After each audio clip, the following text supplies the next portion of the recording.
মোরগ্রাম পঞ্চায়েতের দুর্নীতির খবর তুলতে গিয়ে প্রাণনাশের হুমকি পেলেন সাংবাদিকরা। অভিযোগ, পঞ্চায়েত প্রধান তানজেরা বিবির স্বামী ওসিকুল ইসলাম সাংবাদিকদের ঘরে আটকে অকথ্য গালিগালাজ করে বলেন, এলাকায় সাংবাদিকদের যেন আর না দেখি। অভিযোগ উঠেছে, ওয়ারিশ সার্টিফিকেটের জন্য 300 থেকে 800 টাকা পর্যন্ত, জন্ম সনদসহ একাধিক সরকারি পরিষেবার নামে অবৈধভাবে টাকা তোলা হচ্ছে। শুধু তাই নয়, পঞ্চায়েতের 10টি গাছও বেআইনিভাবে কেটে নেওয়া হয়েছে। শুক্রবার ফের ঘটনাস্থলে গেলে দেখা যায়, প্রধানের আসনে বসে আছেন স্বয়ং ওসিকুল ইসলাম। সাংবাদিকরা প্রশ্ন করতেই তিনি ক্ষিপ্ত হয়ে ওঠেন, একজনের ক্যামেরা কেড়ে নিয়ে মারমুখী ব্যবহার করেন। এরপর 10 জন সাংবাদিক একযোগে সাগরদিঘি থানায় লিখিত অভিযোগ দায়ের করেছেন। সাংবাদিক মহলে প্রবল ক্ষোভ, ভয় দেখিয়ে সত্যকে থামানো যাবে না। স্থানীয়দের অভিযোগ, দীর্ঘদিন ধরেই পঞ্চায়েত অফিসকে নিজের জমিদারি বানিয়ে রেখেছেন ওসিকুল ইসলাম। অফিসের ভেতরেই সিনেমার গানে নাচ গান, রিল তৈরি ও চটুল নৃত্যের ভিডিও শ্যুট করতে দেখা যায় তাকে। অথচ এত সব কাণ্ডকারখানার পরও প্রশাসনিক মহল থেকে কোনো ব্যবস্থা নেওয়া হয়নি। ফলে প্রশ্ন উঠছে, প্রভাবশালী বলেই কি তার এই ঔদ্ধত্য? দুর্নীতির আঁতুড়ঘর মোরগ্রাম পঞ্চায়েতে আইনের শাসন কার্যত কোথায় হারিয়ে গেল? শুভ ঘোষের রিপোর্ট, দৈনিক বাংলা নিউজ। আপনাদের কি কারণে এসেছিলেন আজকে? ওয়ারিশ সার্টিফিকেট এসেছিলাম। হ্যাঁ, তো 300 টাকা নিলে। কে নিল? নিলে ওই ছেলেটা, মানে প্রধান বললে, অর্ডার দিলে যে 300 নেবে। হ্যাঁ, 300 টাকা নেবে। সত্যি দুর্নীতিতে জড়িত। আমি মোরগ্রাম পঞ্চায়েতের 35 নম্বর বুথের একজন পঞ্চায়েত সদস্য। আমার নাম কৈলাস মাল। মোরগ্রাম পঞ্চায়েতে এমন কোনো কাজ নাই যেটা ফ্রিতে সার্ভিস দেওয়া হয়।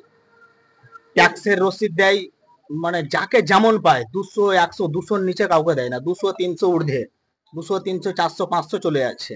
ম্যারিড আনম্যারিড সার্টিফিকেটে 500-র নিচে দেয়, 500 মানে 500-র উপরে দেয়, নিচে দেয় না। আর রূপশ্রী, কন্যাশ্রী, যে প্রধানের স্বামীর আসকারাতে যে এক ব্যক্তি অফিসার আছেন রবীন দাস বলে, উনি প্রত্যেকটা টাকা কালেকশন করেন। কন্যাশ্রী, রূপশ্রী প্রত্যেকটা বাড়ি বাড়ি গিয়ে 5,000, 2,500, 3,000 করে কালেকশন করেন। আচ্ছা, প্রধান তো মহিলা। হ্যাঁ, তাতে ওর স্বামী দেখলাম চেয়ারে শুয়ে আছে। না, প্রধান মহিলা ব্যক্তি কোনোদিনই আসেন না ওখানে, যে ওর হাজবেন্ডই আসেন। ওর মেম্বার। হ্যাঁ, আপনি তৃণমূলের মেম্বার, প্রধান যিনি আছেন তিনিও তৃণমূলের। তাহলে এটা কি বলা বাহুল্য যে তিনি একাই এখনো তন্ত্র দেখাচ্ছেন? একদম 110% এটা ঠিক, একদম 100-তে 100% সত্য এটা। আর কোনোদিনই ওই মহিলা কোনোদিনই পঞ্চায়েত আসেন না, একমাত্র ব্যাংকের চেক ছাড়া। ব্যাংকের চেকে ওই মহিলা সহি করে, বাদ বাকি প্রত্যেকটাতে অবশ্যই হাজব্যান্ডের সিগনেচার। অসেকুল সেন, ওনার নাম অসেকুল সেন।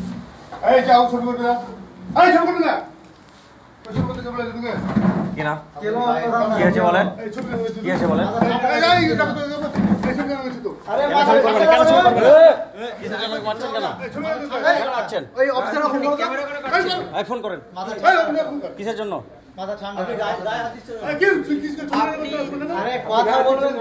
প্রধানের চেয়ারে কি করছেন আপনি? প্রধানের চেয়ার বলুন। আপনি কি করছেন এখানে? আপনি কে? প্রধানের প্রতিনিধি। হ্যাঁ, প্রধান কোথায়? গায়ে হাত দিচ্ছেন কেন? সাংবাদিকের গায়ে কেন হাত দিবেন? কেন গায়ে হাত দিবেন? কেন গায়ে হাত দিচ্ছেন বলুন?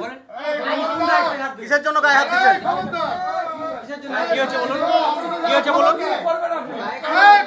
কি বলবেন বলুন?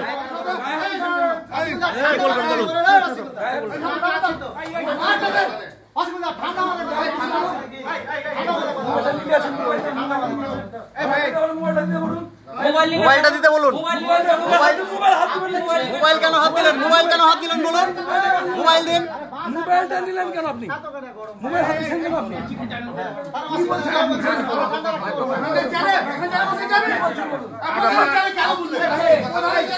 কেন? আপনি কি করছেন এখানে? আপনি কি করছেন? কাজ আছে।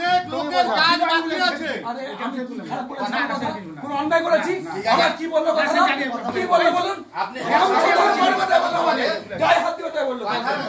যেদিন ঢুকবে, আমি কোনো কথা বলিনি। কিছু বলিনি, একটা বলিনি।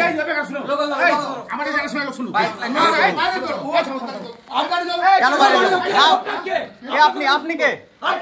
আপনি কে? এই আপনি কে? আপনি কে পঞ্চায়েত থেকে বলুন? এই কি কথা বলবে? এই কি কথা বলবে? হ্যাঁ কে আপনি? না না ভুল হচ্ছে তো আমরা কে রিপোর্ট